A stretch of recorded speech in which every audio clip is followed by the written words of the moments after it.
para você que nos acompanha neste domingo. Hora de tomar aquele café da manhã e se informar sobre os principais fatos do setor rural da nossa região. Bom dia, professor Celso, tudo bem por aí? Tudo bem, Antoniela, bom dia a todos, bem-vindos à nossa programação. Confira agora o que vamos exibir nessa edição. Abóboras que cabem na palma da mão e trazem boa renda para o produtor. Nessa propriedade em Três Barras do Paraná, encontramos as abóboras Mini Jack e Pérola Negra, uma dupla especialmente produzida para uma gastronomia sofisticada. Vem aí o Inova Meet, evento em Toledo que pretende reunir empresas, lideranças e pesquisadores de todo o país em busca de novas tecnologias para o setor da proteína animal. Mancha branca pode prejudicar o milho safrinha. Você vai saber mais sobre os sintomas, formas de prevenção e tratamento contra essa doença. Você vai conhecer um pouco mais sobre o radite, uma hortaliça rica em nutrientes. E tem também um bate-papo com o Laércio, agricultor natural de Mangueirinha, que foi campeão brasileiro de produtividade da soja. E como nós tínhamos uma condição biológica muito boa, os nossos amigos naturais estavam fazendo a festa, deram conta de levar até o final do soja sem aplicação de inseticida. É um orgulho para mim, é um orgulho para o pessoal do MIP e mostra que a assistência técnica, o monitoramento, o olhar do dono faz toda a diferença. Todas essas notícias você vê a partir de agora no Agrofag.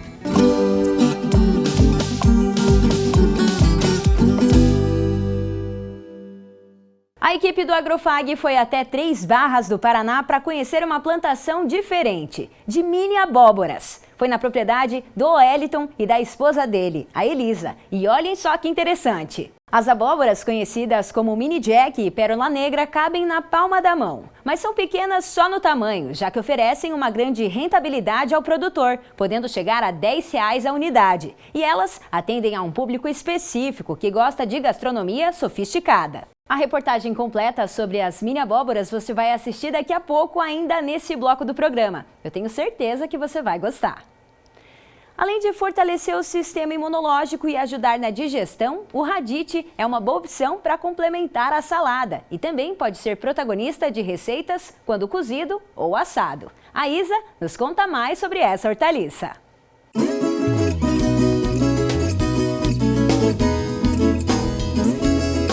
Bom dia, Antoniela e professor Celso. Hoje eu trago uma variedade de inverno que está ganhando espaço entre os consumidores. O radite, muito consumido como salada, mas que também pode ser cozido ou assado.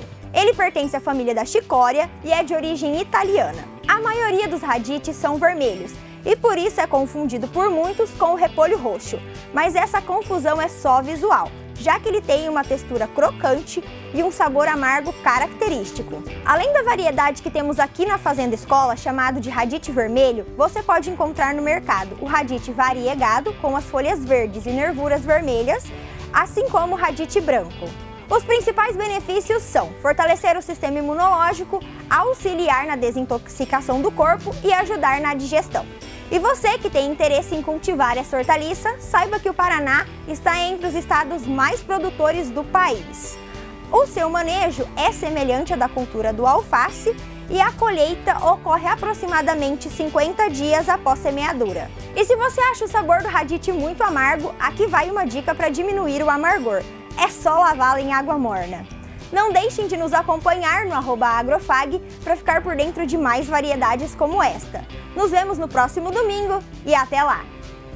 A mancha branca é uma doença que prejudica o milho safrinha. Na nossa região, alguns agricultores têm percebido os sintomas presentes nas folhas. Por isso, é preciso ficar atento.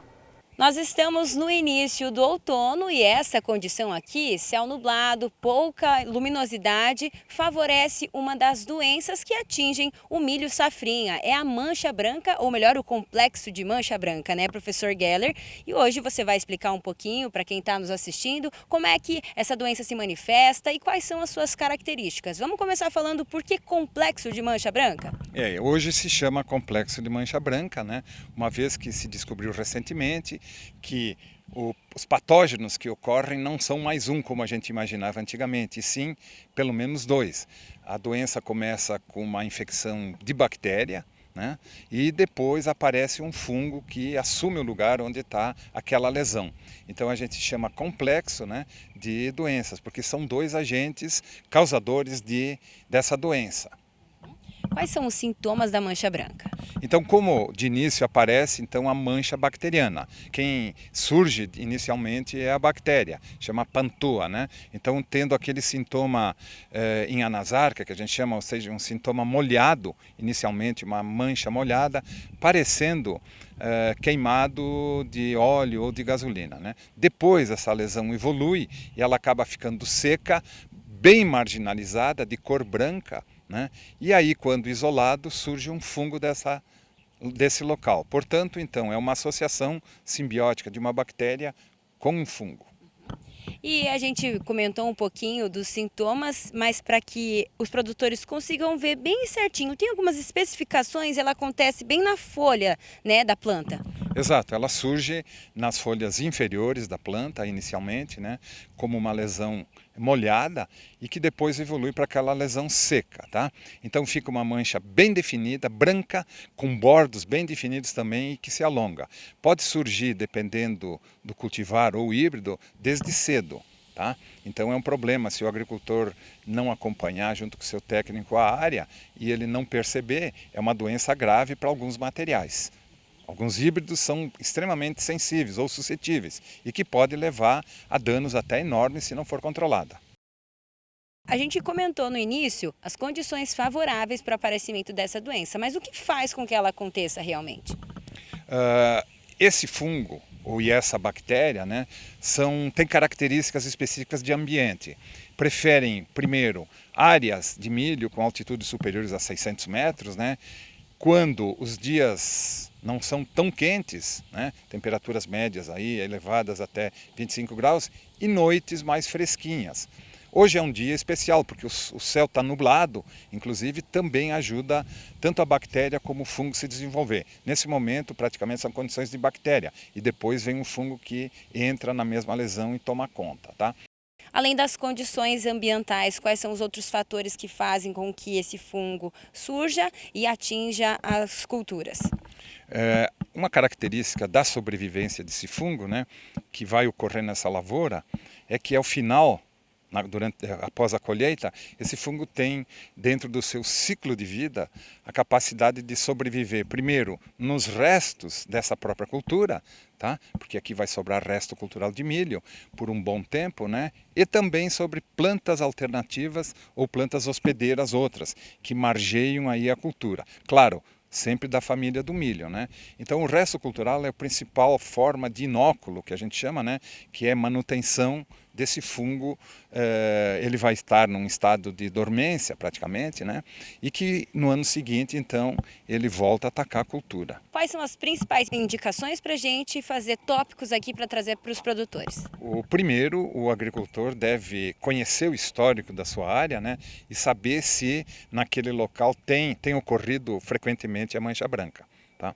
Logo, ele vai buscar um híbrido produtivo, é claro, mas que tenha tolerância ou resistência então a essa doença. Essa é a primeira medida. Daí ele vai plantar um cultivar ou híbrido praticamente resistente a essa doença. Segundo, plantio mais precoce, mais do cedo. O plantio de segunda safra, né, normalmente quando realizado no final de janeiro e comecinho de fevereiro, praticamente faz com que o milho saia limpo, sem a mancha branca, tá? Então essa é a segunda medida. E uma terceira medida, então, caso surgir início de lesões dessa doença, né, o produtor apela para utilizar o controle químico através de fungicidas esses que são poucos que tem para mancha branca e cadastrados aqui no estado do Paraná, né, e indicados por um profissional. Então, essa estação do ano favorece o aparecimento da mancha branca, né, professor? É uma estação mais favorável. É uma principal doença que tem no milho, a mancha branca. E ela é um complexo de uma bactéria e um fungo. Então, nós temos alguns meios de controle. Um dos meios de controle é cultivares resistentes, outro seria o uso de fungicida. E essa é uma doença que ocorre em todas as regiões. E um dos controles também é a época de plantio. Ela é uma doença que vai acontecer na safra de verão e safrinha. Porém, safrinha ela pode ser potencializada devido ao clima mais frio, temperaturas mais baixas e umidade. Então, é uma doença que o agricultor tem que se preocupar mesmo. A Fazenda Escola do Centro FAG recebeu essa semana a visita de um produtor rural dos Estados Unidos. Siver Peterson tem uma propriedade em Minnesota e participa de programas de intercâmbio com estudantes de vários países. Todo ano o produtor americano passa uma temporada no Brasil, para trocar experiências com outros agricultores e também com empresas ligadas ao agronegócio. A visita foi acompanhada pelo gerente da Fazenda Escola, Helmut Bley, e pelo engenheiro agrônomo Anderson Thiago, que é formado pela FAG e vai fazer intercâmbio nos Estados Unidos. Siver Peterson conheceu as estufas, alguns maquinários e conferiu de perto a lavoura de milho. O americano ficou impressionado com a estrutura do campus do Centro FAG. Ele contou que nas universidades norte-americanas também existem áreas de plantio voltadas para experimentos acadêmicos, mas que nunca tinha visto nenhuma parecida com a daqui. Então a gente vê aí, né, professor, esse contato com novas culturas e troca de conhecimento é muito bacana. É bacana demais. O acadêmico que tiver a oportunidade de fazer esses intercâmbios em outras regiões, né? Estados Unidos, Canadá, Austrália, vai adquirir um conhecimento fantástico. Isso é importantíssimo, porque ele traz conhecimento, aplica aqui e para o seu currículo é inimaginável os ganhos que ele tem, né? Tudo isso faz parte de uma formação profissional, né? São oportunidades que são inesquecíveis, você conhecer a cultura, a tecnologia, como se aplica um produto, você ter o relacionamento pessoal, né? Como funciona uma fazenda nesse lugar. São experiências que podem mudar a vida de um acadêmico. Agora nós vamos conferir a reportagem sobre as mini abóboras lá em Três Barras do Paraná. Uma produção familiar que não é muito comum, mas que pode ser bem rentável. Elas são pequenas só no tamanho, mas oferecem grande rentabilidade ao produtor. Nessa propriedade em Três Barras do Paraná, encontramos as abóboras Mini Jack e Pérola Negra, uma dupla especialmente produzida para uma gastronomia sofisticada. O Wellington é acadêmico de agronomia da FAG e um dos poucos produtores dessas cultivares em todo o estado. Ele comenta das recomendações e a experiência que teve com o plantio. Eu comprei as sementes, né? Fiz todo um estudo de como que era o plantio, fiz a semente, plantei a semente em copos, né? Como se fosse num viveiro normal, em estufa, e aí 15 dias após o plantio dessas sementes, já estava com 10 a 15 centímetros de altura, eu transplantei aqui. Espaçamento de 1 metro entre uma planta e outra. Cada cova foi com 2 sementes, então aqui já veio já 2 plantas já com 15 centímetros para cada cova dessa. O que foi feito aqui? Adubação de recomendação para o plantio dessas abóboras. É de 1,5 kg de adubo de curtido de bovinos, ou aviário, e 150 gramas a 200 gramas de adubo químico. Eu tirei a formulação química e só coloquei aqui o que foi de esterco bovino aqui. Por serem miniaturas, em média, os frutos não passam de 350 gramas, sendo que cada planta pode produzir até 10 abóboras em um ciclo considerado rápido, 90 dias. O Wellington já colheu quase todas as abóboras do tipo Pérola Negra e vendeu tudo. Tanto a abóbora Mini Jack quanto a Pérola Negra podem ser consideradas de alto investimento, já que elas são destinadas a um nicho específico de mercado com um público exigente. Só para termos uma noção de preço, 400 sementes dessa daqui custou R$ 120. E não é só nas sementes que o produtor precisa investir um pouco mais. A estrutura física da propriedade deve ser adaptada para manter a qualidade do fruto. Por aqui, as abóboras estão suspensas. Isso evita contato com o solo, que poderia provocar manchas, detalhes que reduzem significativamente o valor comercial. Esse aqui é o sistema espaldadeira. Podem ver aqui, ele está com 2 fios.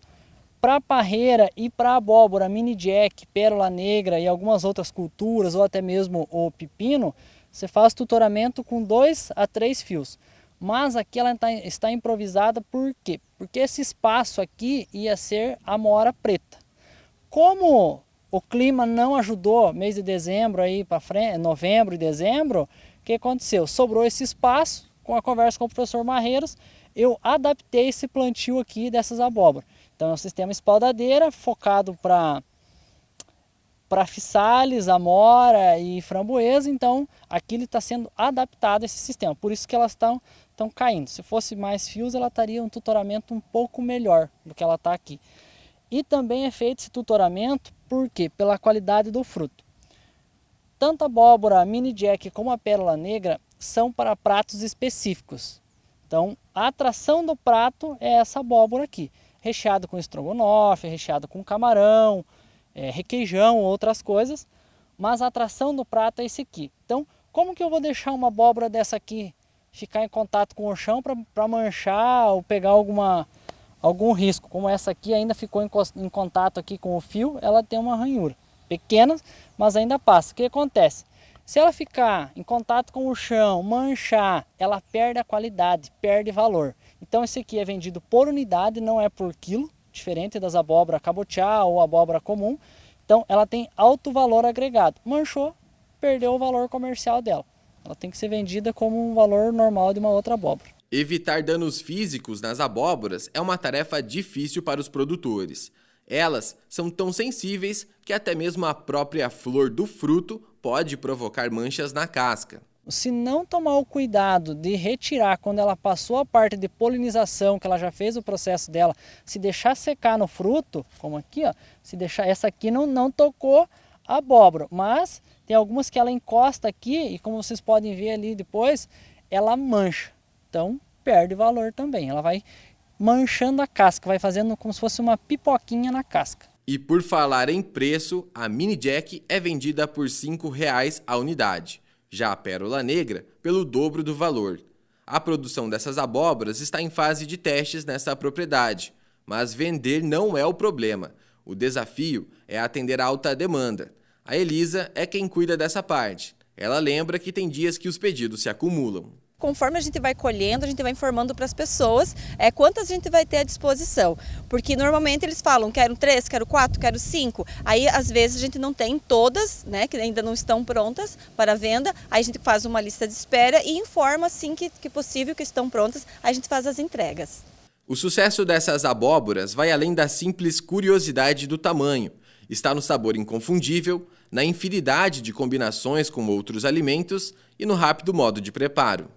A mini jack, assim, ela é muito fácil de estar fazendo o cozimento. A gente oferece e informa as pessoas que com 5 minutos no micro-ondas, eles podem estar cortando a tampinha da abóbora, tirando a sementinha, colocando no micro-ondas e pode fazer o recheio do seu desejo. Então a gente já tentou, já fez testes, já passou tipo receitas de estrogonofe, já fez com requeijão e queijo, né, para quem não faz o consumo da carne. Então a gente sempre oferece e vai informando mais ou menos como que eles podem fazer o preparo e está dando muito certo. Tá dando certo, o produto está aí, o resultado final é muito bom. Próxima safra vou investir ainda mais nesse produto.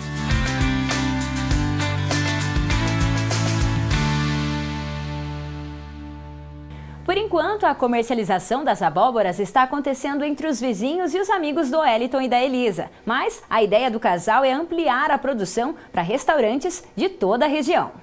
Essa é uma iniciativa incomum, né, professor? A produção de mini abóboras, mas pode ser bem rentável, como a gente viu. A mini abóbora e outras hortaliças, né, vamos dizer assim, Antônia, é importante e ela pode ser rentável sim. É um nicho do mercado muito interessante. Mas o interessante que a gente quer dizer para vocês é o seguinte, às vezes a gente pensa que o retorno, gerar rendas, é somente em pequenas, médias e grandes propriedades. Veja bem, o agricultor que tem uma pequena propriedade, sei lá, 2, 3, 4 hectares, ele tem uma fonte de gerar renda fantástica. O exemplo está aí. O que nós precisamos é botar a mão na massa, trabalhar e ver qual o nicho de mercado que nós podemos utilizar para isso. O importante no caso aí é que ele tenha uma forma de vender, de comercializar. Produzir sem comercializar é um problema sério, mas o exemplo nos mostra que em pequenas propriedades, 1, 2 hectares, é possível gerar rendas e explorar economicamente com grande sucesso. Saiba agora quais os preços do mercado agrícola. A semana foi de queda para o mercado de grãos. O valor da saca de soja fechou em R$ 184. O milho encerrou a semana em R$ 87 a saca. E o trigo é cotado a R$ 103 a saca. No próximo bloco, vamos falar sobre um grande evento que vai acontecer em Toledo, que pretende fomentar a inovação no setor da proteína animal. E ainda nessa edição, um bate-papo com o campeão de produtividade da soja no Brasil em 2020. É já já!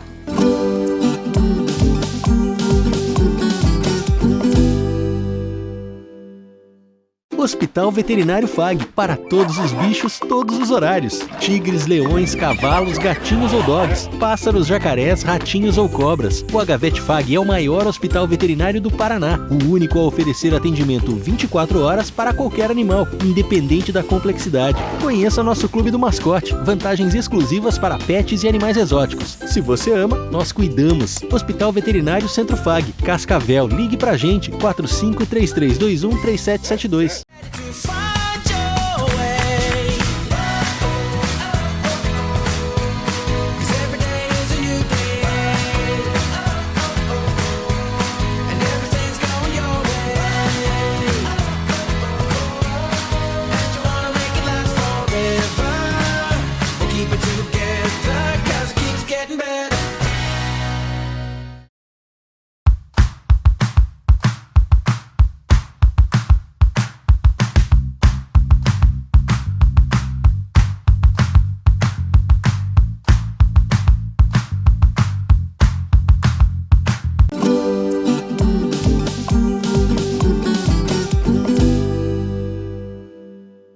Quando o assunto é a proteína animal, a cidade de Toledo vem alcançando altos níveis de produção, diversidade e capacidade de processamento.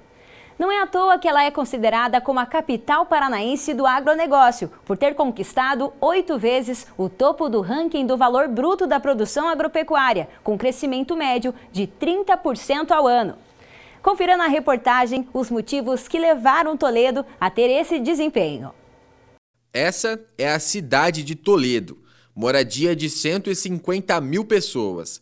É considerado um município jovem, mas que já se tornou uma potência no agronegócio. Em 2020, a produção agropecuária movimentou mais de 3 bilhões de reais. O carro-chefe é a suinocultura, que sozinha gerou receita de 1,5 bilhão de reais para o município, que possui um dos maiores rebanhos do Brasil. Toledo já conquistou 8 vezes o topo do ranking do VBP, que é o valor bruto da produção agropecuária, se consolidando como a capital paranaense do agronegócio, com crescimento médio de 30% ao ano. Mas para alcançar esses números, títulos, o trabalho começa aqui no campo. A economia é bastante diversificada. A avicultura é outro destaque. Corresponde a 20% do valor total do VBP do município. Nessa propriedade, no distrito de Vila Ipiranga, 270 mil aves estão divididas em 8 aviários. Quem administra tudo isso é o Adelar Marafon, que acreditou no potencial da atividade e hoje colhe os frutos. A granja hoje, ela mais ou menos aloja em torno de 270 mil aves, cada ciclo de 40 a 42 dias. Hoje a granja trabalha aqui na faixa de 42 dias, é o ciclo de engorda da ave entre o dia do alojamento e o dia do abate. Mais em média 15 dias de intervalo de segurança, que é o intervalo que se faz o vazio sanitário, que é a preparação para o lote seguinte. Então uma média de 60 a 65 dias, ela recebe e entrega pronto, engorda mais ou menos 270 mil aves nesses 8 pavilhões que nós temos aqui nessa propriedade. Distante da movimentação da cidade, o som que se ouve por aqui é outro. São essas aves que geram parte da renda da família. Para alcançar a alta rentabilidade, o trabalho é constante. Mas, além disso, é preciso investir em novas tecnologias. O Leonardo é um dos filhos do Adelar e já estuda projetos para implementar no futuro. A curto prazo, estamos com um projeto de energia solar para deixar granjas mais autossustentáveis, para cada dia ela andar um pouco mais sozinha, sem dependência externa. E, por exemplo, dentro da granja, atualmente nós temos a cama de aviário, que hoje a cada uma vez por ano é retirada uma parte que vira composto para a lavoura. A longo prazo existem estudos para transformar essa cama de aviário em bioenergia e depois disso tirar o composto para a lavoura, podendo aproveitar ao máximo cada parte do aviário em si. E temos também o resíduo do frango, as carcaças e tudo mais, que hoje em dia são moídas, jogadas numa composteira e ao longo do tempo elas viram tudo composto para a lavoura, aproveitando assim a totalidade de todos os produtos e resíduos da granja, sem desperdiçar nada. Os aviários da família do Adelar, somados a centenas de outros espalhados pelo município, movimentaram em 2020 quase R$1 bilhão, segundo o último levantamento da SEAB. Outro setor que começa a movimentar a economia é a piscicultura. Toledo já é o segundo maior produtor de peixes do Paraná. Nesse cenário, a participação dos pequenos produtores é essencial. O Everaldo lida com a pecuária de leite. Tem 34 animais em lactação. Há mais de 10 anos, a atividade, apesar de trabalhosa, tem garantido renda. Nós já estamos há muitos anos trabalhando com o trabalho de venda do leite cru e já há uns 4 a 5 anos começamos com a ideia de industrializar também o produto, certo? E já estamos bem adiantados em relação à certificação do produto, com a venda do produto, com a qualidade em si que a gente tenta buscar, né? E daí fizemos o ciclo completo hoje, desde a produção do leite, certo? Até a industrialização, né? Essa é a ideia nossa, o desafio nosso é fazer também um queijo de boa qualidade, né? Então, foi um sonho, de certa forma, que está sendo realizado aos poucos, né? Em média, a produção alcança 800 litros de leite por dia. Para alguns, pode parecer pouco, mas a Cirlei, esposa do Everaldo, sabe que esse resultado tem bastante significado. E é com orgulho, inclusive, porque nós acreditamos muito no agronegócio, que é uma força do Brasil muito grande. Toledo faz parte de toda essa história e nós também estamos trabalhando para ocupar um espaço no agronegócio, algo significativo, produzindo alimento cultural que tem realmente um cheiro da terra, né?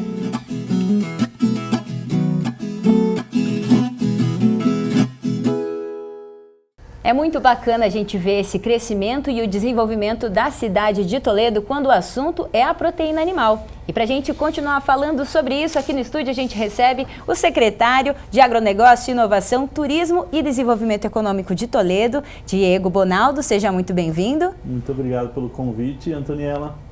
Isso aí. E também o Renato Trati, que é diretor de Ciência, Inovação e Tecnologia lá de Toledo. Seja bem-vindo. Muito obrigado. A gente pôde perceber que Toledo vem numa evolução e numa potência muito grande quando o assunto é a proteína animal. Eu gostaria de saber quais são os fatores hoje que levam a cidade a evoluir cada vez mais e quais são as principais frentes hoje em Toledo. Então, Toledo tem hoje o maior rebanho de suínos do Paraná, do Brasil na verdade, que são 1.250.000 cabeças de suíno estática. Tem mais de 9 milhões de aves lá em Toledo, estático também. Então você tem o maior produtor de aves, o maior produtor de suínos, o segundo maior de peixes. Então você tem toda essa cadeia de proteína muito bem representada ali. A pequena propriedade, especialmente, ela sempre está se desenvolvendo e colocando mais tecnologia para produzir mais. E isso a gente vem cada vez mais tendo mais granjas, mais pocilgas e a gente vai ampliando muito mais a produção. E isso faz com que na nossa cidade tenha grandes frigoríficos, então a gente tem uma capacidade de abate muito grande. Então quando você abate lá, você vai ampliando cada vez mais a produção no campo e acaba gerando aquele ciclo virtuoso da economia, né? Um encadeamento produtivo muito legal. Bom, falamos aí sobre o geral de Toledo, né? Mas eu queria perguntar para o secretário, né? vai ter uma grande encontro aí, né? Vai ter um grande encontro, né? Gostaria que você falasse desse grande encontro, né? Do aspecto geral, né? Da importância desse encontro e qual encontro que é. Então é o InovaMeet, né? É a inovação nas cadeias produtivas de suínos, aves, peixes e leite.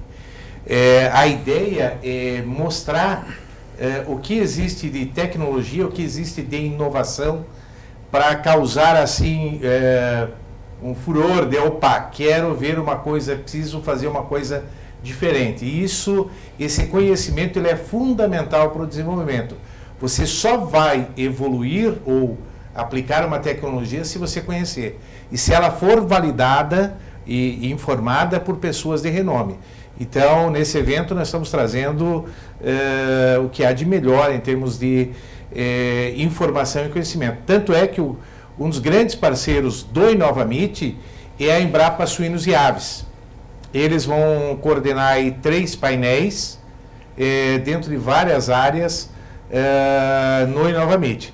Bem como não adianta só produzir, tem que se pensar em vender isso, né? Então, a Apex está vindo também com um painel.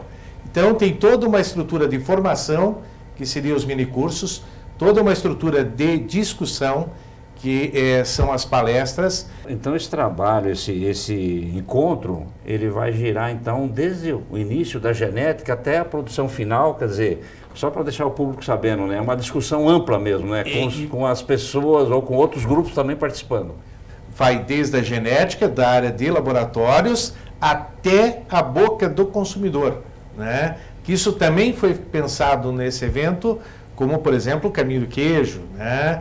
Ou o Meat Test lá, que vai ter a prova de produtos um pouco diferentes, como, por exemplo, sorvete de tilápia, chopp de bacon, né? Então, são algumas coisas... então, por isso que a gente fala, vai do laboratório até a boca do consumidor. E é um evento que vai começar nessa semana, né, do dia 31 ao dia 2, lá no Centro de Eventos de Toledo.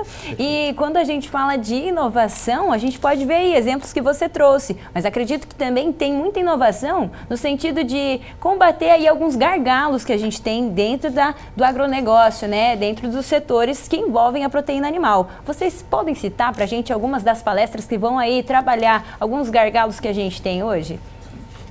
Bom, a gente vai ter um exemplo, é um evento paralelo que tem no InovaMeet, que foi proposto pelo Ministério da Agricultura, que é o Mapa Conecta Proteína Animal, onde vão ser avaliadas startups. Então tem 2 categorias de startups, tem a UP, que são startups que já estão com um produto no mercado, já são viáveis, e as Start, que são algumas ideias, estão em início de trajetória.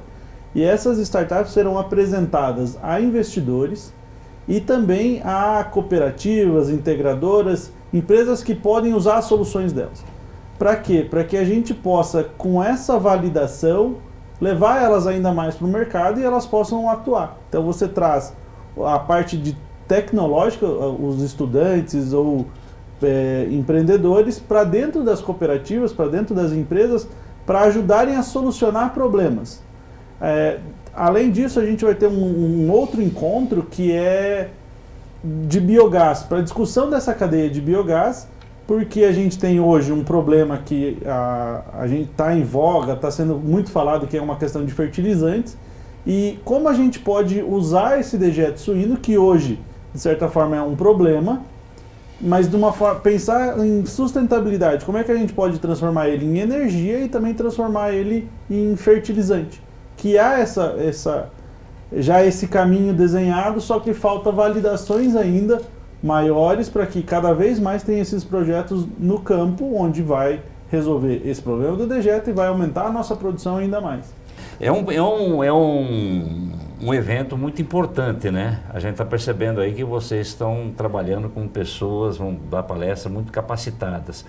O público desse evento aí, direcionado porque é importante, porque é uma coisa para a região muito séria, né? Muito importante, né? Esse público, para quem vocês estão direcionando? Isso é extremamente interessante, porque da onde que surgiram os temas das palestras ou essa visão do que a gente iria trabalhar da informação das próprias agroindústrias, dos integradores, dos produtores, tá?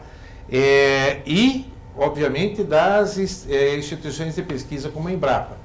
Em função disso, se gerou. O Inovamit, ele vai devolver essa informação em função das dores desses entes aí, para técnicos das integradoras, para produtores e para estudantes também, porque eles que vão construir esse futuro. Então, vai ser uma agregação de vários agentes aí.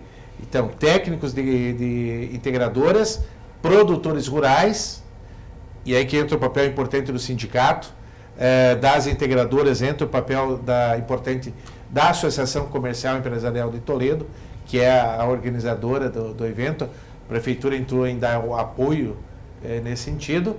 E as universidades que estão levando seus estudantes para um futuro profissional. Inclusive, para os estudantes, nós vamos ter o Inovamit Carreiras. A ideia qual é? Através de algumas palestras e informações com consultores especializados na área, mostrar quais são os caminhos do futuro na profissão do agronegócio, principalmente nas cadeias proteicas.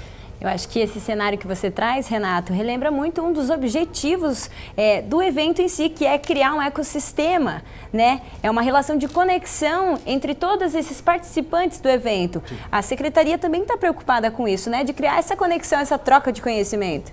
Sim, a gente busca na Secretaria e o evento que a gente está apoiando ajuda muito nisso, é você conseguir agregar, como o Renato disse, a universidade, o produtor, a integradora e essas ideias, essas soluções que startups têm, ou até mesmo algumas pesquisas, e apresentar essas pesquisas para a indústria, para o público mesmo, que vem principalmente questões da Embrapa, de outras instituições que a gente traz para o mercado. Então vamos criar um ecossistema que já regional já existe de inovação, e também conectar essas instituições da nossa região que talvez hoje estão um pouco apartadas disso, e a gente traz Toledo junto, trazendo todo mundo para esse jogo, né? Então você tem novamente uma discussão regional ocorrendo numa cidade que é polo de produção, então se produz muito ali, e a gente tem muita tecnologia embarcada, então a gente precisa apresentar isso para que, às vezes, você tem em outro lugar um problema que ali já está solucionado. Então você começa a ter essa rede de contatos, esse ecossistema muito cristalizado aqui, muito atuante na nossa região. É isso aí. Então, com todas essas inovações, esse investimento em tecnologia, eu acredito que é o primeiro evento que está sendo realizado em Toledo, mas que vai refletir aí para todo o Brasil, para várias partes do mundo também. O que vai ser tratado aqui é de interesse de muita gente que vai entender aí um pouco mais sobre o setor da proteína animal, não é mesmo? Correto. A gente queria que vocês informassem, então, para quem quiser se inscrever, por exemplo, em Inovamit e participar, como é que pode fazer? Acesse o site inovamit.com.br, lá tem inscrição, vai preencher a ficha de inscrição, selecionar os minicursos se quiser fazer, tá? E é bastante simples, sem muita complicação aí. Existe uma taxa a ser paga, mas conforme a categoria lá, profissional, estudante, produtor. Então é bem tranquilo. O Inovamit será entre os dias 31 de março ao dia 2 de abril e será lá no Centro de Eventos Ismael Esperafico, é isso? Perfeito. Isso, perfeito. Em Toledo, e dia 31 estamos aguardando a todos lá para apresentar todas essas soluções que a gente tem. Muito bem. A gente agradece a participação de vocês aqui no nosso estúdio e deseja aí um ótimo evento, que venha mais tecnologia, mais inovação nesse setor tão grande da proteína animal. Muito obrigado. Muito obrigado. Agora a gente confere como fica a previsão do tempo para essa semana. Será que vem mais chuva por aí?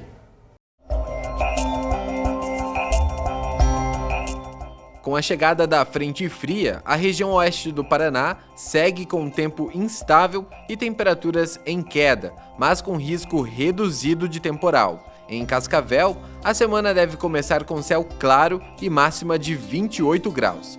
O clima muda por completo a partir de terça-feira, com a volta da chuva no município, mas o destaque fica para a quarta-feira, com previsão de 28 milímetros de acumulado de chuva e máxima de 20 graus. Já em Terra Roxa, o sol brilha forte na segunda-feira, mas no decorrer da semana, a previsão é de céu parcialmente nublado, com pancadas de chuva a qualquer hora do dia, porém com volume menos expressivo do que em outras regiões. Durante toda a semana, a temperatura deve variar entre 17 e 30 graus. O clima em Planalto será abafado, mesmo sob chuva, com previsão de 31 graus na segunda e também na terça-feira. Já na quarta-feira, o volume de chuva é mais expressivo, com previsão de 35 milímetros. Depois do intervalo, tem uma conversa com o Laércio Della Vecchia, conhecido nas redes sociais como Laércio Agricultor. Você confere daqui a pouco.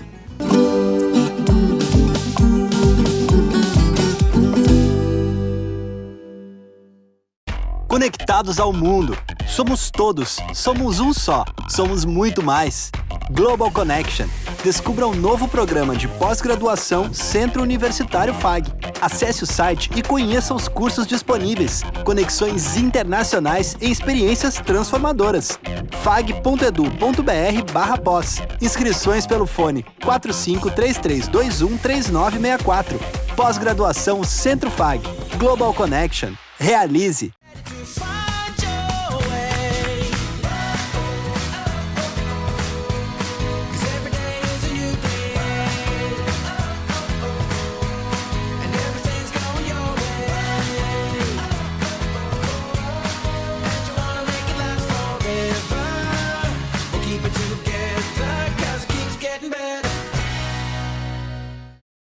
Hospital Veterinário FAG, para todos os bichos, todos os horários. Tigres, leões, cavalos, gatinhos ou dogs, pássaros, jacarés, ratinhos ou cobras. O HVET FAG é o maior hospital veterinário do Paraná, o único a oferecer atendimento 24 horas para qualquer animal, independente da complexidade. Conheça nosso Clube do Mascote, vantagens exclusivas para pets e animais exóticos. Se você ama, nós cuidamos. Hospital Veterinário Centro FAG, Cascavel, ligue pra gente, 4533213772.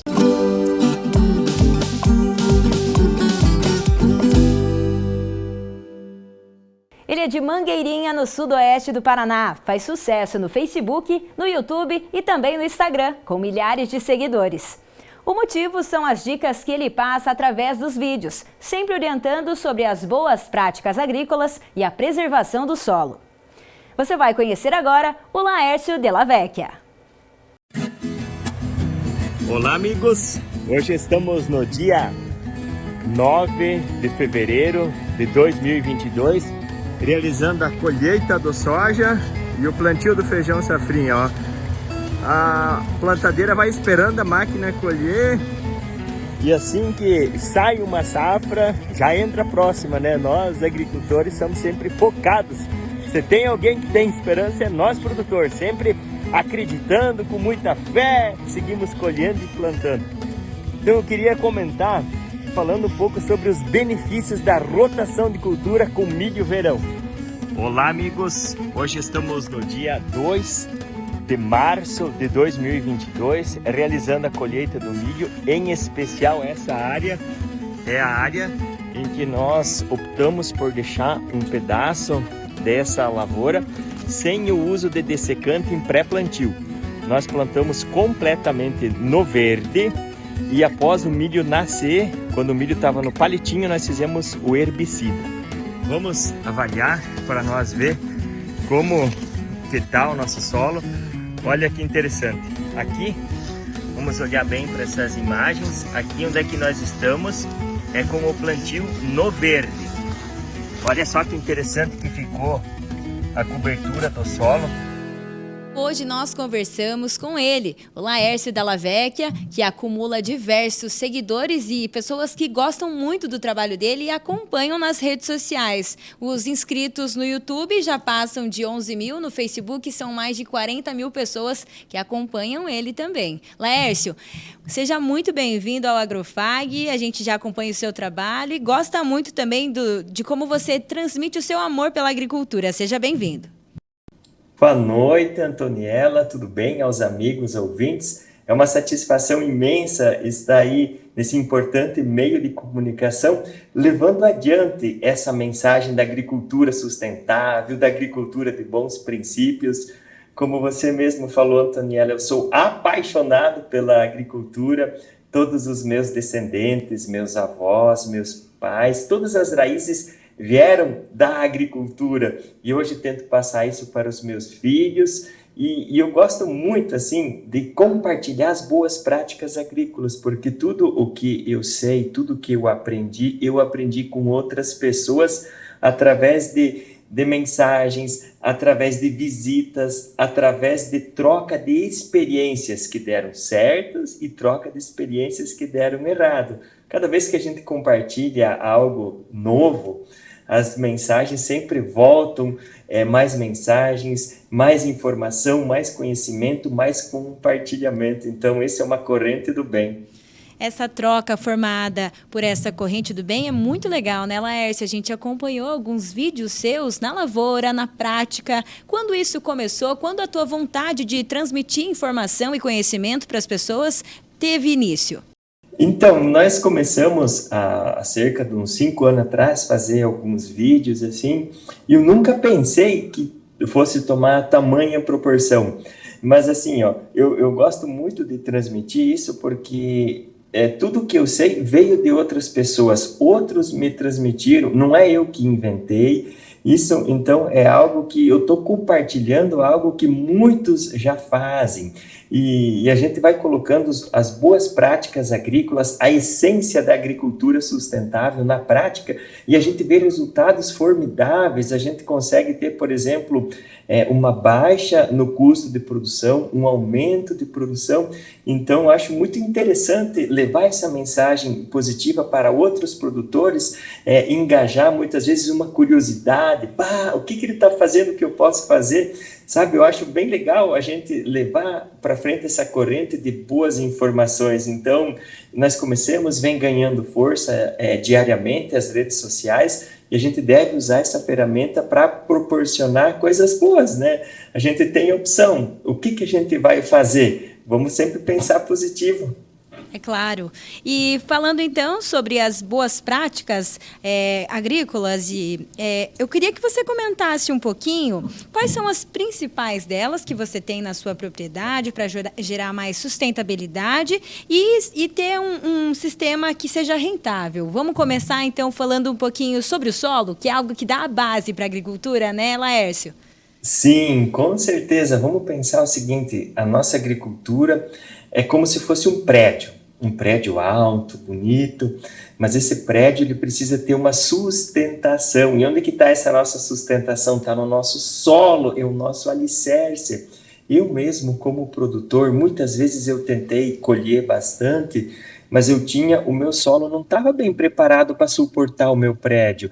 Então, a primeira coisa que nós produtores temos que pensar é nas condições físicas do nosso solo, se ele não está compactado, nas condições químicas, ver se o nosso solo está, digamos assim, se ele tem cálcio em profundidade, se ele tem alumínio tóxico, e nas condições biológicas do nosso solo, e nas condições de fertilidades em termos de vida. A vida no nosso solo hoje é algo muito importante. Então, eu acho que a primeira coisa para nós pensar assim, em produzir soja, o milho, nós temos que pensar a longo prazo.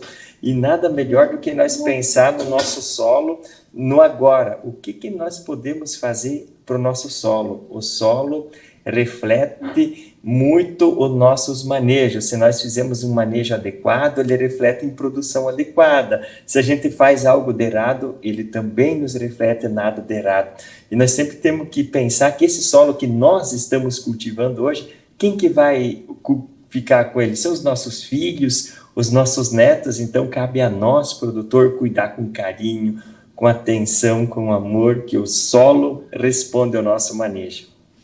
É isso aí, é pensando lá no futuro, né, Laércio? E outra estratégia que a gente sabe que você também comenta bastante e ensina o pessoal é em relação à rotação de culturas, né? O que você tem para passar para o pessoal sobre isso? Eu acho que a rotação de cultura, principalmente com milho verão, é um dos grandes alicerces para a agricultura sustentável. Pensa o seguinte, quando a gente consegue fazer uma rotação com milho, por exemplo, a gente deixa um ano inteiro de plantar soja, a gente coloca uma planta totalmente diferente. As doenças que ficam nos restos culturais do soja, por exemplo, elas não vão conseguir passar 2 anos. Se a gente planta soja todo ano, elas vão estar sempre presentes. A gente já consegue economizar muito fungicida, porque a pressão de doença é bem menor. Doenças radiculares, que são um dos maiores problemas, o milho é totalmente diferente do soja. Então, as doenças que se hospedam no soja são diferentes das do milho. Então, a gente vai fazendo uma quebra, você vai diminuindo muito mais a pressão, você vai deixando o meio muito mais propício ao equilíbrio. Outra coisa muito interessante, os herbicidas do milho são totalmente diferentes dos herbicidas do soja. Então, quando nós temos a possibilidade de plantar milho verão, nós estamos agregando muita carbono orgânico no solo, porque o milho tem muita massa, tem muita palha, deixa muitos dutos abertos, do quais se oxigena muito bem as outras plantas. Nós estamos economizando fungicida no outro ano, nós estamos também fazendo essa diversidade de herbicidas. Então, quer colher mais soja, planta milho verão. Sabe, a rotação de cultura, desde que iniciou o plantio direto, falava-se de nós fazer 8 a 12 toneladas de massa seca por ano, e se nós não tiver milho no sistema, não tiver uma boa palhada, nós não conseguimos produzir de 8 a 12 toneladas de matéria seca por hectare. Então, a rotação de cultura, sistema plantio direto, são primordiais para uma agricultura sustentável. É isso mesmo. E eu acredito que tenham sido essas estratégias também, Laércio, que levaram você no ano de 2019, né, na safra de 2019 e 2020, no Comitê Estratégico Soja Brasil, alcançar aí o maior pico de produtividade, 118 sacas por hectare. Foi isso de soja? Foi, nossa, foi um sonho realizado para mim e para toda a minha família. Naquele ano nós tivemos condições climáticas bem adequadas, nós tivemos luminosidade para as plantas fazer fotossíntese, tivemos chuva bem distribuída e nós tivemos boas práticas agrícolas, nós tínhamos um solo muito bem preparado, com condições físicas, químicas, biológicas, o solo estava perfeito, o clima ajudou, então nós fomos agraciados com uma ótima safra e o melhor de tudo, com o monitoramento, com assistência técnica, nós conseguimos pela primeira vez na história do SESB uma área campeã sem aplicação de inseticida. Não houve a necessidade, nós fizemos muito monitoramento, muita assistência técnica e não tinha insetos o suficiente para causar dano. Porque lá na nossa soja, se nós for analisar, uma guerra, tem os nossos amigos e os nossos inimigos. Enquanto os nossos amigos estão ganhando a guerra, nós deixa para eles. E como nós tínhamos uma condição biológica muito boa, os nossos amigos naturais estavam fazendo a festa, deram conta de levar até o final do soja sem aplicação de inseticida. É um orgulho para mim, é um orgulho para o pessoal do MIP e mostra que a assistência técnica, o monitoramento, o olhar do dono faz toda a diferença. E agora, para a gente finalizar, então, Laércio, eu gostaria que você deixasse um recado para os produtores que estão nos assistindo e que também têm muita esperança na agricultura, como você tem. Nós, na agricultura ou em qualquer atividade que nós formos fazer, sempre tem alguma coisa para nós melhorar. E muitas vezes melhorar não significa gastar mais, e sim algum manejo, alguma estratégia, algum pensamento ao longo prazo que a gente pode colocar dentro da nossa propriedade. Vamos pensar sempre no longo prazo e temos sempre que ter uma coisa em mente. O solo responde ao nosso manejo. Obrigado, amigos. Boa safra. Ficamos com Deus. Obrigada, Laércio. Esse foi, então, o Laércio da Lavecchia, lá de Mangueirinha, na região sudoeste aqui do nosso estado do Paraná. A gente agradece e deseja aí que várias outras pessoas conheçam o trabalho dele, porque é um trabalho realmente muito legal. Obrigada, Laércio. Obrigado. Até mais, amigos telespectadores. Foi uma satisfação imensa estar aqui com vocês. Se vemos aí. Confira como fecharam os preços do agromercado em Cascavel.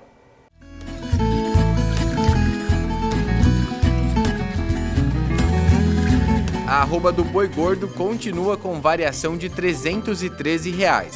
O preço do suíno fechou a semana em R$ 4,90 o quilo e o frango é negociado a R$ 5,72 o quilo. E agora chegou o momento da gente conferir o que foi destaque nas redes sociais, alguns eventos e cursos que vêm por aí também. Vamos começar. Esse aí é um registro de um evento que foi realizado na Areac durante essa semana em Cascavel. A gente vê o presidente César Veronese falando, os participantes, com o evento Sistema Plantio Direto, Estratégia Sustentável de Produção, lá na Areac. A gente agradece o Vandré do Biela, da comunicação da Areac, pelo envio das imagens. E agora vamos conferir uma especialização que vai ser realizada aqui pelo Núcleo de Aperfeiçoamento Profissional do Centro FAG.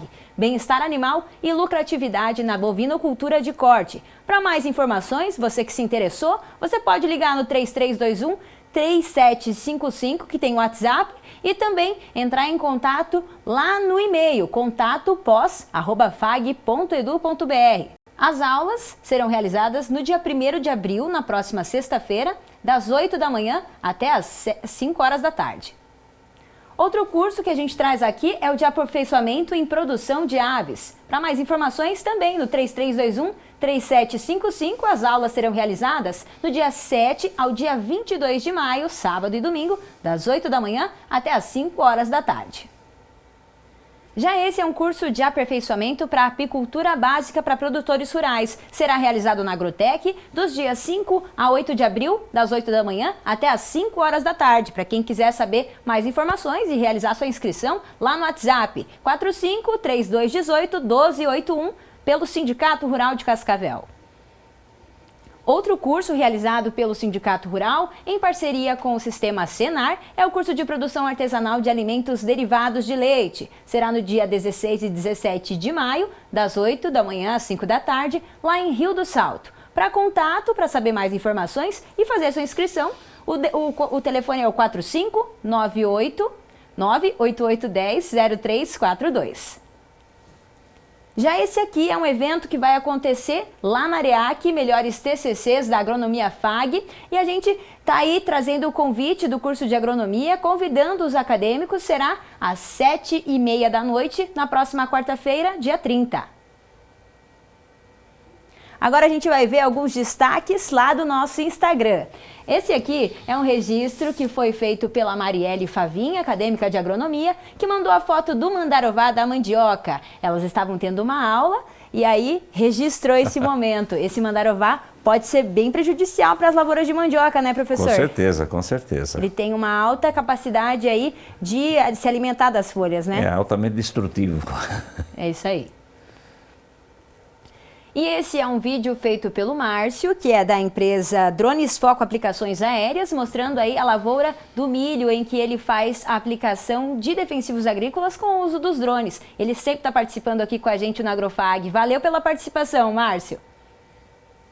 Já esse é um registro do curso de agronomia, Introdução à Agronomia, com os calouros que foram visitar a Fazenda Escola. Outro registro também, professor Celso estava aqui nesse momento, participando com os alunos, estava sendo feita uma aula. Aula prática de sábado, ele estava dando um giro na fazenda. Conhecendo um pouco as instalações. As instalações e como funciona. A professora Ana Paula registrou tudo e subiu no Instagram da Agronomia FAG. Ainda continuando essa visita, a introdução à agronomia, os calouros conhecendo um pouquinho então das lavouras ali de milho aqui na Fazenda Escola da FAG.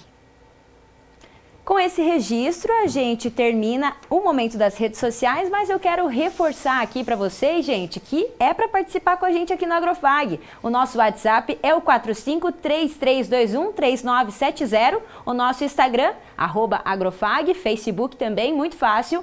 E a gente quer que você participe aqui com a gente, enviando sugestões de reportagem, também contando um pouco sobre a sua propriedade rural e trazendo sugestões para a gente abordar aqui no nosso programa. Não é mesmo, professor Celso? É isso aí. É isso aí, então. Eu te vejo na semana que vem, uma ótima semana para o senhor e tudo de bom. Bom dia a todos. Bom dia a todos, pessoal. Até mais.